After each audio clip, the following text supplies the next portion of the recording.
Nikolai Vasiliev shoved Denise Walker behind her own front desk, scattering key sleeves while stranded travelers watched. Mikhail pinned her arm behind her back. Tasha stood trapped by the elevators with a gun at her ribs, and a little boy buried his face in his mother's coat. "A hotel manager opens doors," Nikolai said. "Men with real business decide who walks through them." He dumped reservation folders at Denise's feet, took her master key card, and smiled as if her silence meant she was broken. Denise lowered her eyes, not in surrender, but to catch the red blink still alive on the service elevator camera they had forgotten to cut. Then Sergei dragged an old frame photograph from her office. In it, Denise was 20 years younger beside an FBI badge board, with 2 words in the corner: Night Ledger. Nikolai's smile vanished. Sergei whispered her name like a warning. Mikhail seized Tasha by the hair as Aaron Bell's false name flashed on the room monitor. Nikolai ordered every elevator locked. He thought the photograph had exposed Denise's weakness. Denise knew it had exposed his. If you enjoy stories where arrogant criminals discover too late that they chose the wrong victim, leave a like, subscribe to Wrong Victim Stories, and tell us what city or state you are watching from. Now let's go back to the moment they made their first mistake. 3 hours earlier, Denise Walker was standing behind the Crown Meridian Hotel's front desk with a roll of clear tape around one wrist, trying to repair a cracked plastic sign that promised complimentary airport shuttle service. At 45, Denise had learned that most crises arrive disguised as small inconveniences. A canceled flight became 30 angry travelers. A broken ice machine became a family argument. One missing reservation could turn a tired executive into a prosecutor. She solved each problem the same way. She listened until the noise revealed the real issue, then fixed the part nobody had named.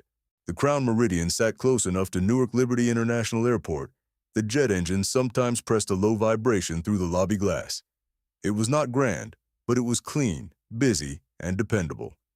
Business travelers liked the fast check-in. Flight crews liked the quiet floors. Denise liked the fact that every problem had a room number, a timestamp, and usually a solution. Tasha Grant, the assistant manager, leaned over the night audit computer with her braids pulled into a loose knot and frowned at a column that refused to balance. She was 26, fast with guests, faster with software, and still young enough to take every complaint personally. "The shuttle company charged us twice for the 11:40 run," Tasha said. "I know. You didn't even look. Calvin's dispatch code is on both entries." Denise pressed the tape flat over the sign's cracked corner. "Same driver, same route, 2 invoices. Put one in dispute and save the original." Tasha shook her head with an admiring smile. "You see numbers like they insulted you." "Numbers don't insult people. People use numbers to hide insults." Across the lobby, the Ramirez family occupied 2 sofas and most of the floor around them. Their flight to Orlando had been canceled. Their luggage had gone somewhere else, and the airline had given them 1-room voucher for 4 people. The father, Luis, paced near the windows while his wife Elena tried to keep their 8-year-old son Mateo awake. Their teenage daughter Sophia sat on a suitcase charging 3 phones from 1 wall outlet.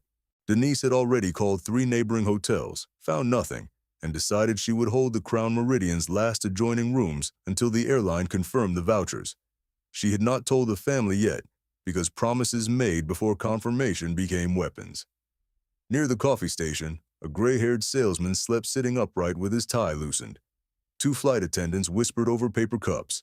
A security guard named Reggie was downstairs helping maintenance with a loading dock alarm that had been chirping for 20 minutes. It was an ordinary bad night, which meant Denise trusted it. Then Aaron Bell walked in. He came through the revolving door without luggage, carrying a leather document case too tightly against his chest. His coat was dry despite the mist outside, and he looked first at the cameras, then at the elevators, then at Denise. People running late looked at clocks. People hiding looked at exits. "Checking in," he said. His voice was controlled, but his breath was not. He slid a passport and a credit card across the desk. The passport said, Daniel Cross. The card said the same. The photograph matched him closely enough. Yet Denise noticed the tiny pause before he answered when Tasha asked for the billing zip code. He was not remembering his address. He was remembering the address attached to the card. Denise entered the name without comment. False names were not automatically crimes in hotels. Sometimes they belonged to celebrities, abused spouses, private investigators, or people carrying shame instead of danger. Her job was to notice, not accuse. As Aaron opened the passport sleeve, a blue valet claim ticket showed beneath the edge of the document. It carried no hotel logo, only a silver number, and the initials CR pressed faintly near the bottom. Denise had seen the same shade of blue on transport vouchers left by drivers who worked the private terminal and executive hangars. She remembered Calvin Rourke, the dispatcher, complaining that his company had switched from white tags to blue because the white ones disappeared too easily in dark cars. Aaron saw her looking and closed the sleeve. "I requested a high floor," he said. "You requested quiet," Denise answered. "That's not always the same thing." His eyes moved to the lobby again. "Whichever has fewer people." Denise placed him in 814, a room near the end of the 8th floor hall, but not beside the stairs.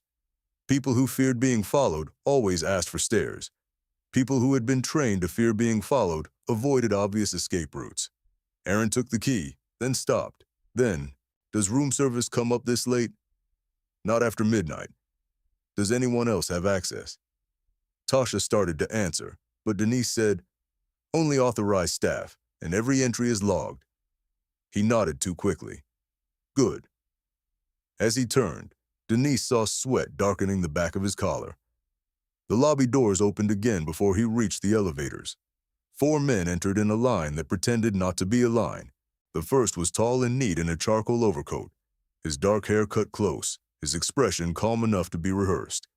He was followed by an older man with heavy shoulders and pale, watchful eyes, a broad younger man whose impatience arrived before the rest of him, and a fourth man who stayed near the revolving door as if he had been assigned to the building rather than the group. Denise felt the old part of her mind rise without permission. Leader, memory, violence, perimeter. She pushed it down and became the hotel manager again. "Good evening," she said. The tall man smiled. "We are looking for a guest. I can call the room if you have the name." "Aaron Bell." At the elevators, the man registered as Daniel Cross did not turn around, but his left shoulder lifted half an inch. That was enough. The tall man noticed it too. His smile remained. Perhaps he used another name. Denise kept both hands visible on the desk. "Then I would need the name he used." The broad man laughed once. There was no humor in it. "You need many things." The leader glanced at Tasha's screen, the sleeping guests, the stranded family, and the hallway leading toward Denise's office. He was measuring how much force the room would tolerate. Denise knew that look. It had not changed in 20 years. "My name is Nikolai Vasiliev," he said. "I think you can help me. Hotel policy protects guest privacy." "Policy." He repeated the word as if it had a smell. Aaron stepped into the elevator. Denise saw his thumb miss the button on the first try. The older man saw it too. "8th floor," he said quietly in Russian-accented English. The broad man moved. Denise pressed the desk release that held the elevator doors, a routine courtesy button Tasha had used 1,000 times without thinking. The doors reopened before Aaron could leave. His face drained. Nikolai's smile widened. "There he is." Denise looked at Tasha. "Call Reggie and tell him the loading dock alarm can wait." Tasha reached for the phone. The man by the revolving door locked it with a short metal bar he had carried beneath his coat. At the same moment, the lobby lights flickered, and 3 camera feeds on the front desk monitor went black. Not all of them, just 3. The wrong 3. Whoever had cut the system understood the hotel from a diagram, not from living inside it. They had killed the lobby dome, the main entrance view, and the garage ramp. They had missed the service elevator camera because maintenance had rerouted it after a water leak 6 months earlier. Denise saw its red indicator still glowing on the secondary monitor. She also saw Tasha's hand freeze above the phone. The night had stopped being ordinary, and every small thing now had weight. Nikolai did not raise his voice. Men like him used calm as a curtain, letting others imagine what stood behind it. "Everyone remain where you are," he said. "This is a private matter." Luis Ramirez stepped toward his wife. The broad man, Mikhail Sokolov, opened his coat just enough to show a handgun. Luis stopped. Elena pulled Mateo closer, and Sophia lowered her phone without being told. The gray-haired salesman woke, looked around once, and became very still. Tasha whispered, "Ms. Walker." Denise did not look at her. Panic spread through eye contact. "Do exactly what they say unless I tell you otherwise," Denise said to the room. Mikhail came around the desk. "You tell people what to do. I manage the hotel." "Not tonight." He took the phone from Tasha's hand, ripped the cord from the base, and swept the night audit papers onto the floor. The pages fluttered over the polished tile. Tasha flinched. Denise did not.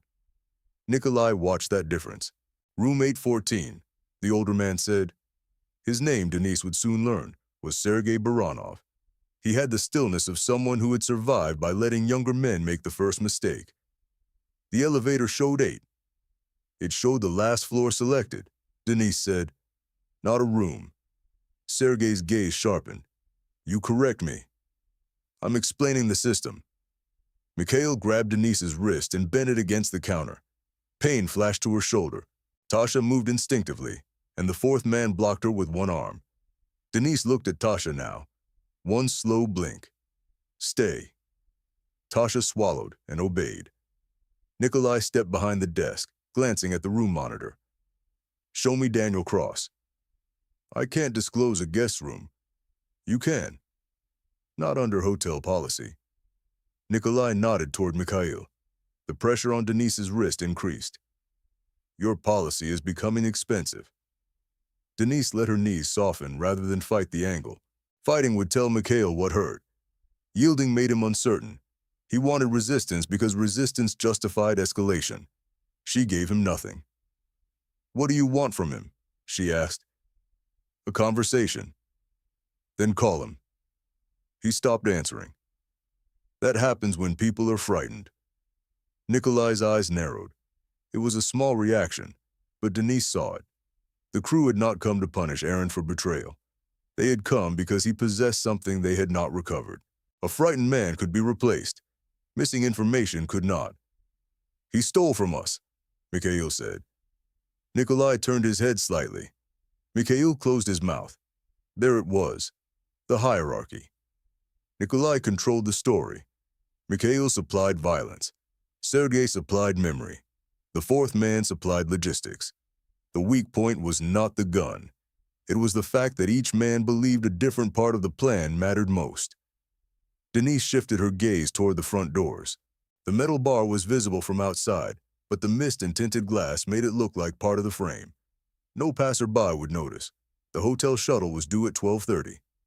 If Calvin's duplicate invoice reflected an extra run rather than a billing error, somebody might already have changed that schedule. "You disabled our cameras," Denise said. "You locked the entrance. Airport hotels have people coming and going all night.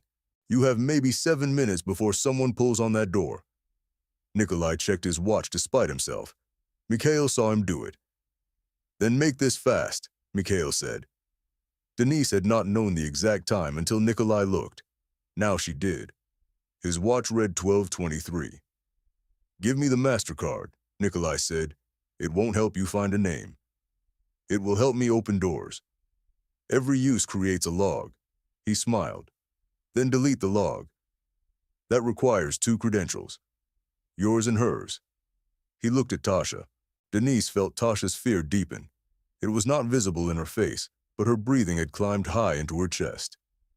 "Mine and engineering," Denise lied. The hotel's system required 1 management credential and a rotating verification code sent to a secure phone in the back office. Engineering had nothing to do with it. A clean lie should contain an inconvenience people expected. Nikolai looked toward the hallway.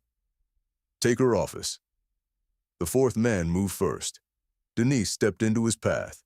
Mikhail jerked her backward. "You are forgetting your position. There are guest records in there. That is why we are going." Denise let herself be forced behind the desk.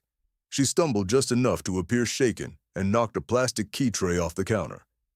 As she bent, her fingers closed around a blank housekeeping card. She slid it beneath the base of the secondary monitor, blocking the camera indicator from the men's angle without blocking her own. The service feed remained alive. Tasha saw the movement. Her eyes flicked toward Denise, then away. Good. She was frightened, but she was thinking. The fourth man opened the back office door and began searching. Drawers hit their stops. A filing cabinet slammed. The sound traveled through the lobby, each crash making the guests smaller. Nikolai took Denise's MasterCard from the clip at her waist. He held it up. Women who manage hotels are paid to open doors for men with real business. Mikhail laughed. Tasha's face tightened with anger, which worried Denise more than fear. Anger made brave people careless. She told you the card logs, Tasha said. Mikhail turned. Did I ask the assistant? Denise said, Tasha, stop. No, she's right. Nikolai studied the card. Perhaps the manager wants us to believe the building is smarter than it is. He pushed Denise down behind the desk, one hand between her shoulder blades. The edge of the cabinet struck her hip. Reservation folders spilled from a shelf. He kicked them across the lobby one by one, scattering names, dates, and confirmation sheets in front of the guests. It was theater. Humiliation was not incidental to control. It was a message to everyone watching that the person who normally protected them could be reduced to the floor. Denise felt the old anger arrive, cold and clean. She did not use it. Across the lobby, Mateo started to cry silently. Elena covered his ears even though nobody was shouting. Aaron remained somewhere above them, but the monitor still showed his room under the false name. If Mikhail looked long enough, he would find it. Denise needed the screen occupied with something else. The system can search by credit card, she said. Nikolai looked down at her. Now you cooperate. I'm telling you the fastest way. Then do it. Mikhail hauled her upright and shoved her into the chair. Denise typed slowly, opening the payment search window. She deliberately entered one digit wrong. The system returned 83 partial matches from the past year. Nikolai leaned over her shoulder. Again. I need the full number. You checked him in. The system masks it. Sergei moved closer. She delays. Of course she delays, Nikolai said. She thinks police are coming. Denise watched the service camera tile in the corner. The feed showed the narrow elevator vestibule near the kitchen. No movement. The crew had disabled the public elevators from the lobby, but Aaron could still use the service car if he found it. That might save him or put him directly into the garage feed they had cut. She could not know which. The fourth man returned carrying Denise's secure office phone, a ring of spare keys, and the old frame photograph. Dust marked where it had stood behind a stack of vendor binders. Denise had not looked at it in months. 25-year-old Denise stood in the picture wearing a dark suit, shoulder to shoulder with agents and analysts after a federal seizure. Behind them was a temporary badge board used for press documentation. And in the lower corner, someone had written the case nickname in black marker, Night Ledger. The fourth man held the frame by one edge. What is this? Nikolai glanced casually, then stopped. His eyes returned to the words. The room changed without anyone moving. Sergei took one step closer. His face lost color around the mouth. Let me see. He took the photograph, stared at the younger Denise, then at the woman seated behind the desk. Denise Walker, he whispered. Until that moment, nobody in the crew had used her name. Mikhail's grip tightened on Tasha. Nikolai's contempt did not disappear. It reorganized itself into caution. You kept this in a hotel office? He asked. Denise looked at the picture. It belonged to another life. Night Ledger was not another life for my family. The words were quiet, nearly private. Denise understood then that Nikolai was not merely associated with the financial network Aaron had crossed. He had inherited fear from it. In old organized crime families, children learned case names the way other children learned storms. Sergei lifted the frame closer to his face. I saw her, he said. Federal courthouse. Newark. The broker hearing. Mikhail looked between them. She's a hotel manager. She was FBI, Sergei said. Tasha's eyes widened. Denise heard the words land across the lobby, saw the guests look at her with hope, and wished Sergei had said anything else. Hope was dangerous when armed men felt control slipping. Nikolai noticed it too. He pulled the remaining reservation folders from the shelf and dumped them at Denise's feet. Then perhaps you understand consequences better than most. He nodded to Mikhail, who twisted Denise's arm behind her back and forced her against the counter. The exact moment from the photograph's discovery closed around them. Tasha trapped, Mateo hiding, the forgotten camera blinking red, Aaron's false name alive on the monitor. Nikolai ordered the elevators locked. Then his phone vibrated. He glanced at the message, and for the first time, true alarm crossed his face. "Bell is moving," he said. "Someone just saw him on 8. That meant the crew had another set of eyes. Not inside the lobby. Somewhere in the hotel's transport or camera chain, a person was feeding the movement. Denise thought of the duplicate shuttle entry, the blue valet ticket, and the initials pressed at the bottom. Calvin Rourke. Nikolai looked at her as if the old photograph had become a weapon in her hand. "No more delay. Find him, or the girl comes with us." Mikhail seized Tasha by the hair. Tasha cried out, and Mateo's mother pulled him against her chest. Denise's face stayed still, but inside, every locked door in her past opened at once. Denise had spent 17 years making sure nobody at the Crown Meridian knew how quickly she could become Special Agent Walker again. She had not hidden the truth because she was ashamed of the Bureau. She had hidden it because people changed around badges. They asked for stories. They expected certainty. They mistook training for invulnerability.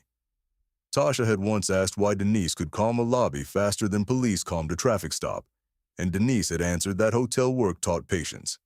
That was true. It was simply not the first place she had learned it. Nikolai pulled Tasha closer. "Room search," he told Sergei. "Start at 8:14. Denise said, "You lock every elevator and send armed men upstairs. Somebody calls from a room. The room phones are being blocked. Guests have cell phones. The signal repeater is off." He said it with confidence, but Denise knew the building. The repeater covered the ballroom level and interior conference rooms. Most guest rooms still had outside reception near the windows. Their technical information came from plans, invoices, and somebody's summary, not experience. "Then you have less time than you think," she said. Mikhail pressed the muzzle of his gun against Tasha's side. "She keeps talking because you let her." Nikolai looked at Denise. What would an FBI agent do now? Former agent. What would she do? Denise glanced at the guests. "Keep everyone alive. Not catch us. Dead witnesses don't testify. Dead suspects don't explain who sent them." Sergei's gaze dropped toward the old photo. He understood the answer better than Nikolai did. Denise had not threatened them. She had reminded them that she still thought in cases. Nikolai set the frame face down on the counter. "Find Bell." Sergei and the perimeter man headed toward the service hall. Denise said, "Your card won't operate the service elevator from this floor." Nikolai looked back. "Why?" "It requires a staff selection." "Show him." "Let Tasha go." Mikhail smiled and pulled Tasha's head back. "You negotiate badly." "No, I price delay." Denise kept her voice flat. "You can force me to explain every screen while she panics, or you can put her behind the desk where she can operate the system. Either way, you need us." Nikolai considered. His phone vibrated again. He read a new message. Denise watched his pupils move line by line. Someone had reported Aaron leaving room 814, then losing sight of him. That meant Aaron had understood the danger and abandoned the obvious room. He was moving through a place he did not know, guided by fear. Fear chose bad corridors. "Put the assistant at the terminal," Nikolai said. Mikhail released Tasha with a shove. She caught herself on the counter. Denise did not reach for her. Comfort would identify the bond Nikolai already suspected. "Open staff controls," Denise said. Tasha sat beside her. Her fingers shook above the keyboard. "Breathe lower," Denise murmured. "I can't." "You are." Tasha drew one breath into her stomach, then another. Denise opened the elevator control menu and selected service access. A verification box appeared. "The rotating code is on my office phone." The fourth man had set it on the desk. Nikolai handed it to her but kept his fingers around the top. The screen showed 6 missed alerts from the shuttle dispatch app. One was from Calvin R., Route hold confirmed. No shuttle would arrive to test the locked doors. Another alert showed a manual vehicle assignment to Bay 3 at 12:36, even though no guest pickup was scheduled. Calvin had not simply altered the shuttle. He was preparing a vehicle. Denise entered the code, and while the system loaded, tapped the tiny maintenance icon at the bottom of the screen. "What is that?" Nikolai asked. "The elevator won't release while the service car fault is open." The fault was real but harmless, a recurring door sensor warning. Denise selected Create Work Order. The form opened to a vendor list. She chose P. Mercer Facilities, an entry she had created 8 years earlier after Paul Mercer stayed at the Crown Meridian during a task force conference and joked that her boiler room was less secure than some field offices. He was still with the Bureau, now coordinating a regional financial crime unit. Once a year, he sent a holiday message. Once a year, Denise answered with 2 sentences. She had never asked for help. In the description field, she typed, "Night ledger variance, blue claim, first light required." It looked like the compressed nonsense of hotel maintenance. To Mercer, if the old language still meant anything, it would say, "Active night ledger threat, transport evidence, witness in immediate danger." She added room 814 in the current time, then pressed submit. Nikolai saw only the elevator menu return. "Done? The car will answer now." Sergei entered with the spare keys. "Come." He and the 4th man disappeared into the service corridor. Denise watched their reflection cross the dark lobby window. The service camera caught them entering the car. She memorized the time on the monitor. 12:29:17. Evidence did not begin when law enforcement arrived. It began when someone chose to remember. Tasha whispered, "You were really FBI." Mikhail slapped the counter beside her. No whispering. Denise answered him, not Tasha. "Yes." Nikolai leaned against the desk. "Night ledger. Tell me what you remember." "A financial case. My father lost 6 companies. Shell companies. My uncle vanished. Witness protection. You say that as if it was clean." His control thinned around the edges. "Nothing about it was clean," Denise said. Memory placed a parking garage around her. Concrete pillars, fluorescent light, Miriam Cole's red scarf on the ground. Denise forced the image away. Nikolai saw something in her face and mistook it for weakness. "Someone died," he said. Sergei must have told him old rumors, or his family had kept its own ledger of federal failures. "A witness." Denise said nothing. "That is why you were here. You failed, and now you arrange wake-up calls." He smiled again, satisfied that he had found the wound beneath the badge. A person can run very far without going anywhere. Denise's hands remained folded on the desk. And a son can inherit a business without understanding why it almost died. The smile vanished. Mikhail moved toward her, but Nikolai raised one finger. Control. Always control. Yet Denise had made him react. Tasha saw it. So did Luis. The room's balance shifted by a degree, and dangerous men felt degrees. Upstairs, Sergei and the 4th man reached room 814. The service feed did not show the guest corridor, but the front desk phone console flashed when they used the MasterCard. Entry 814. Management override. The log created itself despite Nikolai's demand. Denise clicked nothing. The record stayed. Seconds later, a room phone rang from the 8th floor. They had not blocked all calls. Nikolai snatched the receiver. "Yes." A woman shouted through the line that 2 men were trying doors. Nikolai hung up. Another line lit. Then another. Guests had begun to notice. Mikhail crossed to the Ramirez family and pointed at Luis. "Phones." Luis handed over his. Elena gave hers. Sophia slipped hers beneath her leg, but Mikhail saw the movement. He grabbed her wrist. Luis rose. "She's a kid." Mikhail shoved him back onto the sofa. Mateo screamed. Denise stood. Nikolai pointed the MasterCard at her like a blade. "Sit. He's hurting a child. A teenager who hides a phone. A child." The word came out with the authority Denise had spent years bearing. Mikhail looked at her, surprised. So did Tasha. Denise lowered her voice. "Take the phone." Leave her wrist. For a second, Mikhail seemed ready to strike her. Then Nikolai said, do it. Mikhail released Sophia and pocketed the phone. He did not like being corrected through Denise, and he blamed Tasha for witnessing it. That increased Tasha's danger. Denise filed the fact. The room phones continued blinking. Nikolai unplugged the console. We moved the guests. Where? Mikhail asked. Ballroom. Denise said, no. Every gun turned toward her. The ballroom has 2 exits and exterior glass. You cannot control it. She pointed toward the conference wing. The Essex room has 1 main door, no street-facing windows, and a restroom inside. Put the civilians there. Nikolai studied her. Why help me control them? Because Mateo needs a restroom, the salesman needs his medication, and I need them away from Mikhail. Mikhail took a step toward her. Nikolai's eyes stayed on Denise. She had spoken his man's name, though nobody had introduced him. Sergei must have said it in the service corridor, faintly audible through the camera feed. Or perhaps Nikolai thought so. In reality, Mikhail's name had flashed in a group message preview on Nikolai's phone when it vibrated.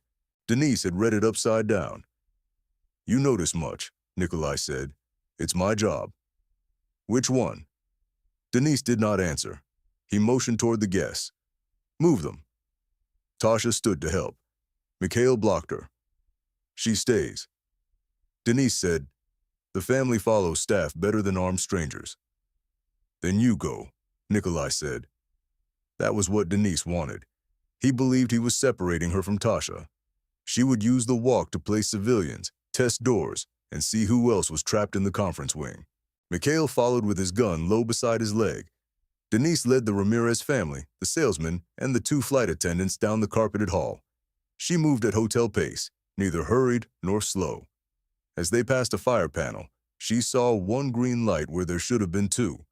The garage side door had been opened and was being held. Bay 3. Calvin's vehicle route. At the Essex room, Denise used a standard staff card from the key box, not the master Nikolai had taken. Mikhail noticed. How many cards? Enough to run a hotel. Inside, Denise turned on only the wall lamps. Bright rooms made frightened people feel exposed. She placed the family along the interior wall, the flight attendants near the secondary door, and the salesman closest to the restroom. It looked like hospitality. It was witness protection at its smallest scale. Separate vulnerable people from lines of fire. Place capable adults where they could assist. Give everyone 1 clear instruction. Stay quiet, she said. Do not open the door unless Tasha or I says your last name first. Elena stared at her. Are police coming? I have reason to believe help knows. It was the most she could promise. Mateo held out a small plastic airplane he had been carrying. You drop this, he said. In his palm was not the toy, but a folded corner of paper from the reservation folders. Denise recognized the printed room list. The child had picked it up in the lobby. Room 814 was visible beside Daniel Cross. Mikhail reached for it. Denise took it first. Thank you. She tore the paper once, then again, as if destroying the evidence for him. But before dropping the pieces into the trash, she folded the fragment with 814 inward and slid it beneath the trash liner. Preservation did not always look heroic. Sometimes it looked like cleaning. On the way back, Mikhail walked closer to Denise. You think your old friends heard you? I think you are more afraid they did than I am afraid they didn't. He struck her against the wall with his forearm. Pain burst along her collarbone. Mikhail, Nikolai called from the lobby. The enforcer stepped back, breathing hard. Denise saw what mattered. He had escalated where the camera he thought was dead could not see him. He knew enough about evidence to fear it, but not enough to realize the service camera's reflective angle captured the hall mirror.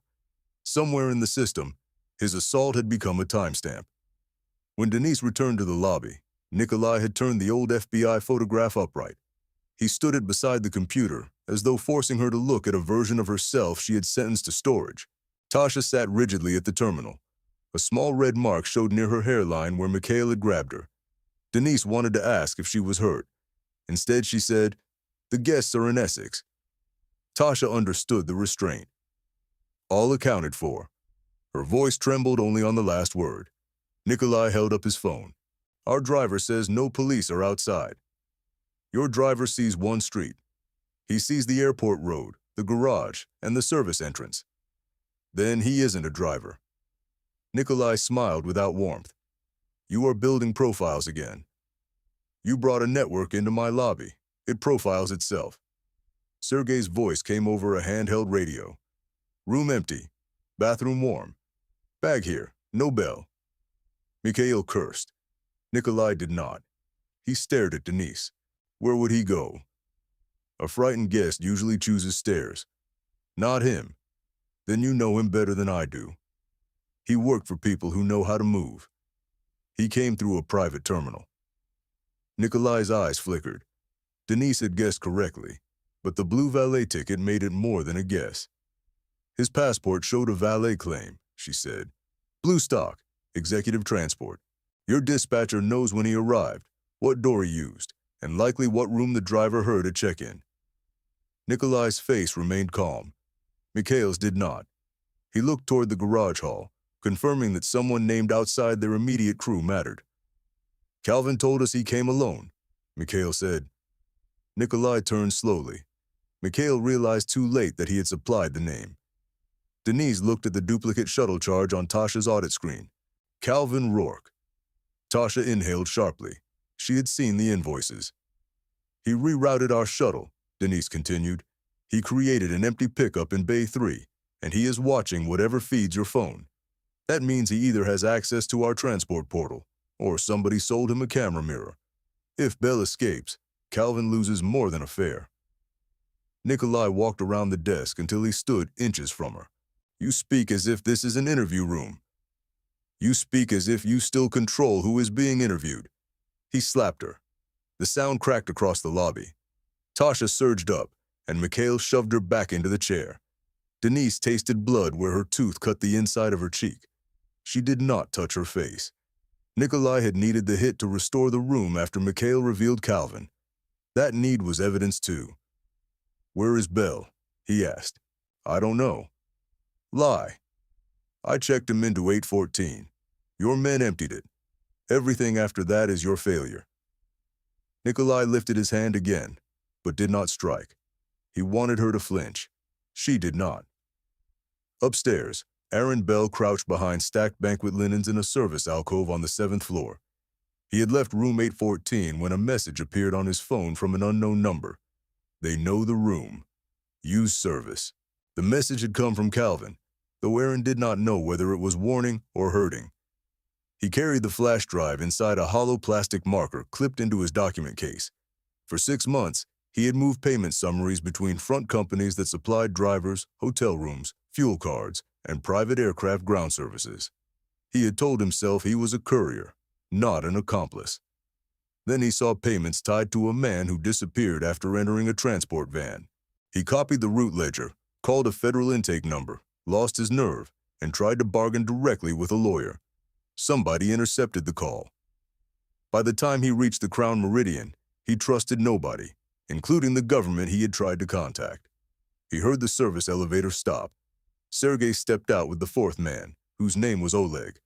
They moved in opposite directions. Aaron pressed both hands over his mouth. A housekeeping cart stood 10 feet away, abandoned after the evening shift. On its lower shelf was a black plastic bag. He could crawl to it, cover the case, and move when they passed. He waited until Oleg opened the linen room door, then slipped from the alcove. The cart wheels squeaked. Sergei turned. Aaron ran. The chase lasted less than 30 seconds, but through the service camera network it became a broken sequence of evidence. Aaron crossing the 7th floor vestibule, Oleg lunging after him, Sergei taking the stairs, a housekeeping door shuttering, a cart tipping, white towels spilling like surrender flags. At the front desk, Denise saw the movement in reflections and partial frames. She could not see Aaron's hands, only his route. He was heading down, not up. Fear was pulling him toward the garage. Calvin was waiting there. Service elevator, Denise said. Nikolai looked at the monitor she had partially concealed. He saw the live red blink and understood that one camera remained. Rage changed his face. He ripped the blank card away, revealing the feed. You knew. I manage the hotel. He grabbed the framed photograph and smashed its edge against the counter. The glass cracked across young Denise's face. Tasha flinched. Denise did not look away from the monitor. Bell is on 6, she said, heading for the West Service stairs. Nikolai studied her. Why tell me? Because the garage is worse. That answer troubled him more than deception. Denise was not protecting Aaron from capture at any cost. She was protecting him from the place Calvin had prepared. Nikolai called Sergei. Push him toward the lobby. Do not let him reach garage level. He had accepted Denise's assessment. Another degree shifted. Mikhail noticed. She's directing us, he said. She's keeping Bell inside, Nikolai answered. For who? Mikhail demanded. For the FBI. Nikolai's phone rang. The display showed Calvin. He answered on speaker by mistake, then left it there when he heard urgency. Vehicle is ready, Calvin said. His voice carried the clipped confidence of a dispatcher accustomed to moving people as cargo. No sign of law enforcement, but I lost the 8th floor mirror. Somebody changed the hotel feed. Who sent Bell the warning? Nikolai asked. Silence. What warning? Calvin said. Denise watched Nikolai's face. There it was. The delay before a lie, tiny but fatal. Calvin knew a warning existed. Nikolai heard it too. Keep Bay 3 open, he said, and ended the call. Denise said, he is running both sides. Quiet. He warned Aaron out of the room, then watched where he went. Maybe Calvin wants the drive. Maybe he wants all of you blamed when he sells it. Mikhail seized Denise's jacket. You don't know anything. I know he lied before asking what the warning said. Nikolai's gaze moved to Mikhail's hand. Release her. Mikhail obeyed slowly. Tasha watched the men begin to distrust the person outside. Denise could almost see her learning. Power was not a wall. It was a set of beliefs held together until someone made them contradict each other. In a federal operations room 12 miles away, Agent Paul Mercer was reading Denise's maintenance request for the 4th time. The message had reached an old task force email that routed to his secure device because the vendor profile still contained his federal address. He had been finishing paperwork after a customs seizure when the words appeared. Night Ledger Variance. Blue Claim. First Light Required. Room 814. Crown Meridian. Paul knew Denise's habits. She never dramatized. She had once described a courthouse threat as a scheduling concern. If she used the old case name, the threat was active. If she used Blue Claim, transport evidence was central. First Light Required had been a phrase from Witness Protection Coordination, meaning the witness might not survive until normal procedures began. Paul called the hotel's public number. It rang without answer. He checked local dispatch. No active call at the property. Then he requested exterior traffic cameras. The nearest intersection showed the hotel entrance but not the garage. A black transport van had entered 9 minutes earlier. No marked police vehicles were nearby.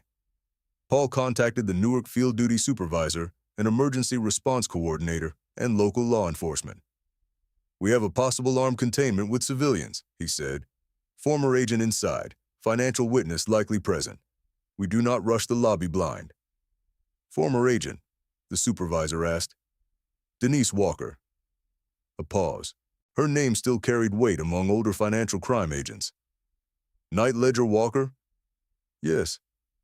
I thought she left New Jersey. She did. She just didn't go far. Paul requested hotel plans, current occupancy estimates, elevator status, and any transport company links associated with the address. The first database return listed Crown Meridian's contracted dispatcher, Rourke Executive Transit, operations contact Calvin Rourke. Paul ran the name. Minor regulatory complaints, no convictions, recent unexplained debt settlements. Then a financial alert appeared. Rourke Executive Transit had received consulting payments from a shell vendor connected to an old Vasiliev associate. The message from Denise was already becoming a case, but Paul could not send teams through every door. The conference wing held civilians. Guest rooms were occupied. Elevators had been manipulated. The garage offered an unseen exit. A reckless rescue could turn Denise's careful containment into a massacre. We build a quiet perimeter, Paul ordered. No sirens, no visible stack at the front. Find the garage vehicle and the dispatcher. Keep everyone off hotel radio channels. Inside the Crown Meridian, Denise did not know whether the message had landed. She knew only what the room gave her. Tasha's fear had leveled into focus. Nikolai was thinking about Calvin. Mikhail was thinking about humiliation. The old photograph was cracked but visible. Aaron was descending. Sergei was following. Oleg was one floor above. The service elevator had been called to 5. Denise opened a guest service window on the terminal. "What are you doing?" Nikolai asked. "Checking complaints. If guests start calling emergency services, you need to know which floor. We cut the phones. You cut the console." She clicked a queue of digital requests submitted through the hotel app. Extra towels. Noise complaint. Lock safe. One new message from room 621 read, "Men running in hall." Denise replied with the canned phrase, "Staff is responding." Then she added, "Please remain inside and secure your door." It was legitimate guest guidance, not a coded instruction. Nikolai let her send it because it reduced witnesses in the hall. She repeated the response to every active guest request, quietly moving civilians out of Aaron's path. Another message appeared from 517. "Service stair door open." That told her Aaron had reached 5. "He'll come out near the kitchen," she said. "How do you know?" Mikhail asked. "The west stair locks at lobby level after midnight. It releases into the staff corridor." Nikolai positioned Oleg near the kitchen and sent Mikhail to the service hall. That removed the most impulsive gun from Tasha for the first time. Denise waited until he was gone, then looked at Tasha. "The Essex room roster," she said. "Confirm it." Tasha understood that Denise was asking whether the guests were secure. She opened the group block screen and pretended to count. 7 civilians, she said, plus us. Good. She moved her hand beneath the desk and pressed the silent duress switch. Nothing happened on the visible system. The switch did not summon police directly. It sent an alert to the hotel security service, which would call the front desk. The phones were unplugged, but the alert would create an external timestamp. Tasha had remembered without being told. Denise met her eyes for half a second. Brave did not mean unafraid. Brave meant fear had not stolen sequence. A crash sounded from the service corridor. Aaron stumbled into the lobby with blood on his forehead from striking a doorframe. Mikhail had one fist twisted in his coat. Sergei followed, breathing hard. Oleg carried the leather document case. Found him, Mikhail said. Aaron looked at Denise and recognized the only calm face in the room. They'll kill everyone, he said. He's going to move the money and kill everyone who knows. Nikolai approached. Where is the drive? I don't have it. Mikhail punched him in the stomach. Aaron folded to his knees. Denise stood. He can't answer while you hit him. Mikhail swung toward her. Nikolai said, Enough. The command came faster this time. He wanted the drive more than he wanted dominance. Denise had read that from the beginning. Sergei opened the document case and emptied it onto the floor. Legal pads, a charger, 2 pens, a disposable phone, a folded shirt, no flash drive. Aaron stared at the scattered objects. His eyes flicked once toward the black marker clipped inside the case. Denise saw it. Sergei did not. She also saw Nikolai watching Aaron's face rather than the contents. He had learned enough from fear to follow the gaze. Denise stepped between them under the pretense of checking Aaron's injury. He needs a towel. Move, Nikolai said. He may have a concussion. Move. Denise crouched and touched 2 fingers near Aaron's temple. Look at me. He did. His pupils were equal. His fear was not. You came here to meet someone, she said quietly. No. The denial arrived too fast. A lawyer? No. Federal contact. His eyes shifted. Nikolai heard. You were selling us. I was getting out. Aaron's voice cracked. There is no out, Sergei said, but he sounded as if he no longer believed it. Denise lowered her voice. The marker is not safe. Aaron's face emptied.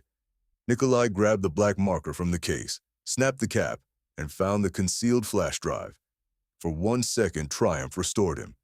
Then his phone buzzed with a message from Calvin. Police activity possible. Move now.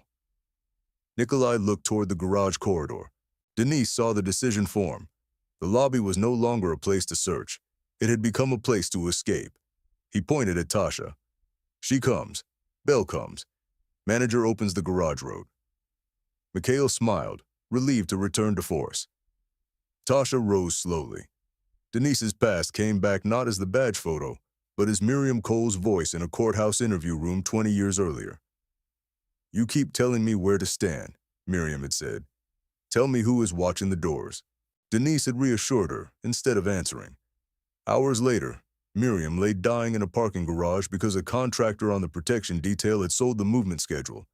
Denise had seen the contractor's lie during the briefing, a glance toward the wrong exit, a rehearsed denial about a copied route sheet, and dismissed it because the operation was already moving. She had learned the truth too late. Now Calvin controlled the garage, a vehicle, and the movement schedule. The pattern was not identical. Trauma lied by calling every danger a repetition. But the lesson was real. Never let the witness move on the compromised person's timetable. Denise looked at Nikolai. "The garage route is blocked." "By what?" "Fire door fault. You need the loading dock." That was a lie, and Nikolai knew it might be. But he also knew she had been right about the service stairs and Calvin's warning. "Show me," he said. Denise had bought one corridor, perhaps 2 minutes, and a chance to choose where the next confrontation happened. Denise led them into the beige staff corridor, as if surrendering. Nikolai stayed behind her with the flash drive and MasterCard. Mikhail held Tasha by the arm. Sergei guarded Aaron. Oleg watched the rear. Denise knew every blind corner because she had walked them during leaks, inspections, and lost child searches. She also knew the Essex conference room opened into a second hall with a public side exit. If Tasha reached a terminal, the guests could leave without crossing the crew. A printer hummed inside housekeeping. Oleg pulled out the work order Denise had sent. Beneath her message was a reply. Received. First light crew staged. PM. Relief weakened Denise's knees, but she kept her face still. Paul Mercer had understood. PM, Sergei said. Paul Mercer. Nikolai tore the page. Sergei pointed at Denise. At the courthouse, she broke Arkady Lev with a parking receipt. She asked small questions until the whole lie falls down. She has been building since Bell walked in. His eyes dropped to the blue valet ticket in Aaron's passport sleeve. Mikhail scoffed, but fear had entered his voice. Denise said, "The cameras are the least of your problem." "What is my problem?" Nikolai asked. "Calvin has your route, your vehicle, and your escape time. He warned Aaron out of 814, then sold you his movement. He wants the drive in Bay 3 because that is where he controls the record." Aaron finally spoke. "The drive has Calvin's accounts too. Fake transport runs, hotel arrivals, private terminal pickups. I copied the summaries after a driver disappeared." "You stole them," Nikolai said. "I was trying to prove what happened." Denise heard corroboration waiting in ordinary systems. The blue ticket identifies Aaron's private route. The hotel audit shows Calvin altered our shuttle and assigned Bay 3. Your messages show he tracked Aaron. The garage cameras show his van arriving. Destroying the drive will not make the network invisible again. Nikolai looked at the marker in his hand, as if it had become dangerous to carry. Mikhail pushed Tasha toward the loading dock. "We take the van." "The route is compromised," Denise said. "By police." "By Calvin." Nikolai's phone lit with a message. "Van ready. West ramp clear. Too clean. A man setting a trap gave permission." "Ask him what color Aaron's ticket is," Denise said. Nikolai glared. "Why?" "Only the issuer and passenger should know." "I do not take instructions from you." "You have since the service elevator." Mikhail raised his gun. Tasha moved first, driving her heel down on his foot and twisting away. It was not skill, only courage arriving before thought. Mikhail caught her jacket and threw her against the wall. Denise stepped between them. "You shoot Tasha, every guest becomes a witness to murder. You shoot Aaron, you lose the only person who can explain Calvin's records. You shoot me, Mercer stops waiting." Mikhail's hand shook. Every violent option had become consequence. Lower it, Nikolai ordered. Mikhail obeyed by inches. Tasha slid behind Denise, clutching her shoulder. Can you think? Denise asked. Yes. The Essex group needs checkout authorization. Tasha understood. Nikolai let her enter housekeeping with Oleg because he believed she was sending a departure notice. At the terminal, Tasha opened the emergency group block and sent, "Staff exit now. Follow flight crew. Do not enter lobby." Then she released the conference side door through the hotel's ordinary event controls. In Essex, a flight attendant read the message and led the Ramirez family into the adjoining hall. Luis carried Mateo. Elena held Sophia. The salesman followed with his medication. Plainclothes officers received them at the side exit. Outside, Paul Mercer counted 7 civilians and told the response teams to hold. Aaron, Tasha, Denise, and armed suspects still occupied the service road. The garage remained compromised. When Tasha returned, Nikolai understood what Denise had done. You released them. You agreed. You made me agree. Sergei gave a bitter laugh. Your father said Night Ledger was only paperwork. Then agents connected companies, drivers, warehouses, and hotel records until there was nowhere to stand. Nikolai turned the old wound against Denise. And Miriam Cole. Did your paperwork protect her? Tasha looked at Denise. The parking garage returned in a flash. Miriam's red scarf on concrete, a sold route sheet. A lie Denise had noticed and dismissed because the operation was already moving. No, Denise said. Miriam died because a man sold her movement, and I accepted an answer I knew was wrong. I have lived with that every day. Then you know how this ends. I know how it ended once. That is why Aaron does not move on Calvin's timetable. The admission did not break her. It removed Nikolai's weapon. Sergei lowered his voice. Leave the drive. Surrender before Mikhail makes this murder. Mikhail called him a coward and dragged Aaron toward the garage. The blue claim ticket fell from Aaron's sleeve. Its silver number was 317. Tasha looked at a vehicle board on the wall. Bay 3, 317, CR. That's Calvin's van, she said. The corridor erupted in motion. Aaron twisted away. Nikolai dropped the marker that concealed the drive. It rolled beneath a laundry cart and stopped at the service elevator threshold. Denise pulled Tasha and Aaron toward housekeeping. Sergei caught Oleg's arm before he could chase them. Enough. Nikolai recovered the marker and entered the elevator. Mikhail grabbed Denise by the throat and forced her in with them. Open garage access. The car will not move while you block the door, Denise said. He glanced down at his foot in the threshold and stepped back. The doors closed. Tasha shouted Denise's name. Through the narrowing gap, Denise said, Keep the witness inside. The elevator stopped first at the kitchen because a routine call remained in its queue. A ceiling camera showed green. Mikhail hit Denise in the ribs. Nikolai restrained him. No marks that slow her. Mikhail stared at his boss. She is the reason there is no way out. The car descended. When the garage doors opened, Calvin Rourke's black van idled in Bay 3 with its side door open. Calvin stood beside it in a dispatch jacket, phone in hand. His eyes went directly to the marker in Nikolai's fist.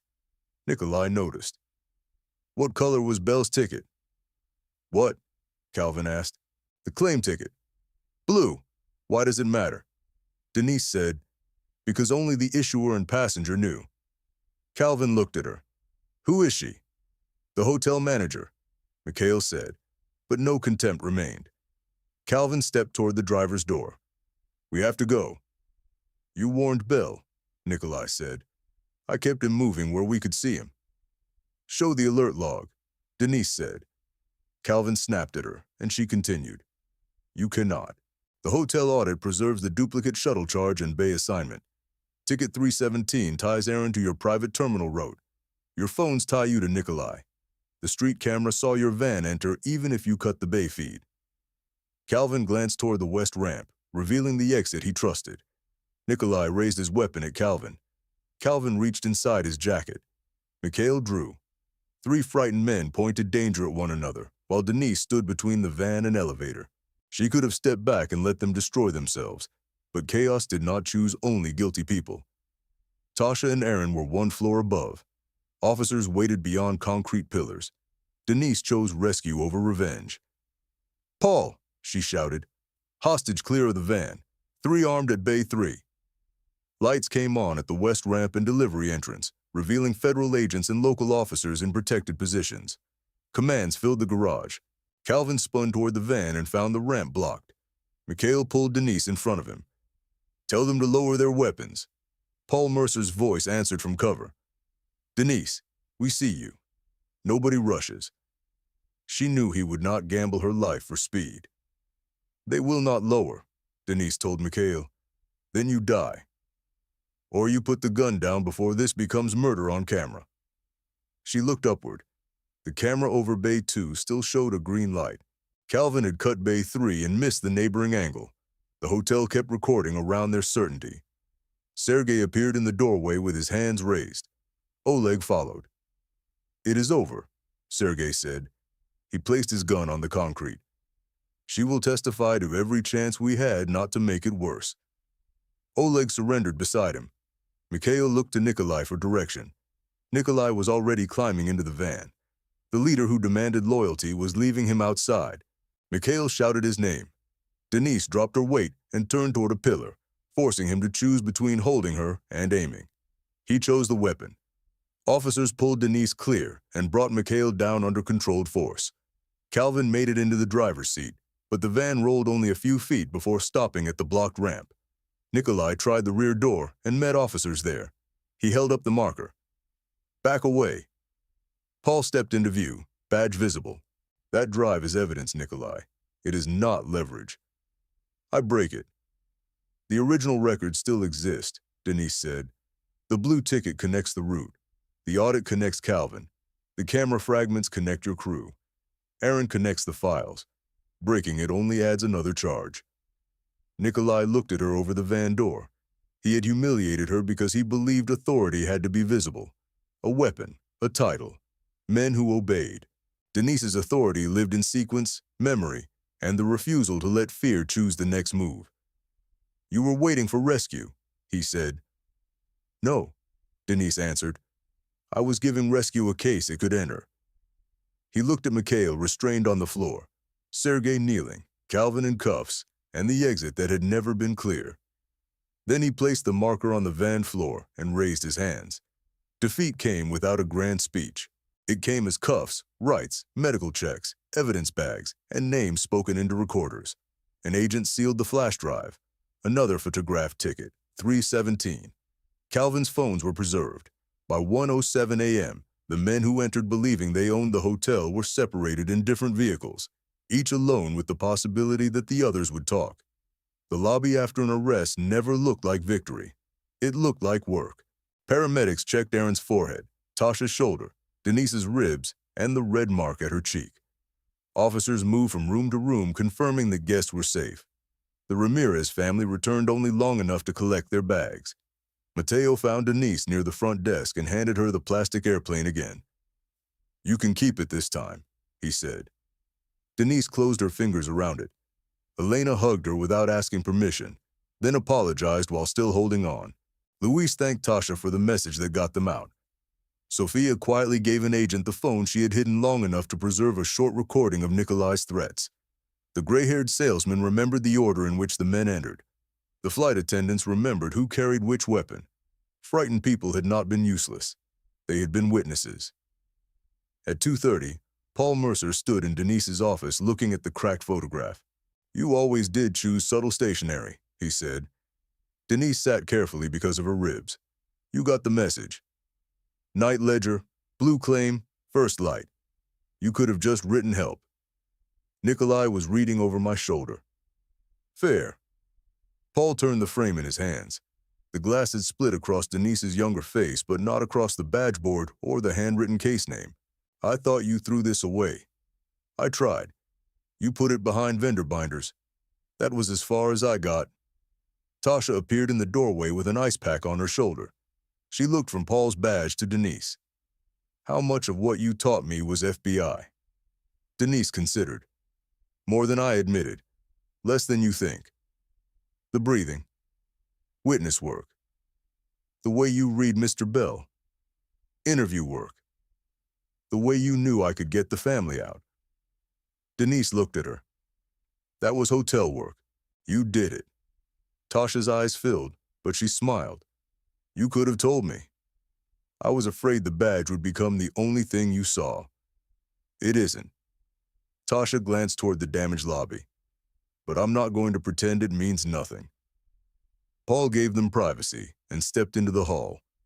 Aaron had agreed to cooperate after seeing Calvin arrested and hearing that the other civilians survived. The flash drive contained transaction summaries, transport references, payment dates, and shell company names. It did not solve the case alone. Evidence rarely did. But paired with Crown Meridian's guest records, Calvin's dispatch logs, Ticket 317, street camera footage, access card timestamps, and the crew's messages, it revealed a laundering route built around ordinary movement. Federal prosecutors charged Nikolai and his crew with conspiracy, kidnapping-related offenses, weapons counts, obstruction, and other crimes supported by the night's evidence. Calvin faced charges for helping track Aaron and facilitating the attempted removal through the garage. Sergei's surrender did not erase his participation, but his immediate cooperation helped investigators identify records the Vasiliev network had assumed were disconnected. Mikhail's assault and threats were preserved from more angles than he believed existed. Oleg's entry into room 814 remained in the card log he had demanded Denise delete. The building had remembered. Aaron entered federal protection under conditions far stricter than his panicked hotel hiding place. Before leaving, he asked Denise whether he deserved protection after carrying files for criminals. Protection is not a medal, she told him. It is how the truth stays alive long enough to be heard. He nodded, then gave her the blue ticket after agents finished processing it. The original went into evidence.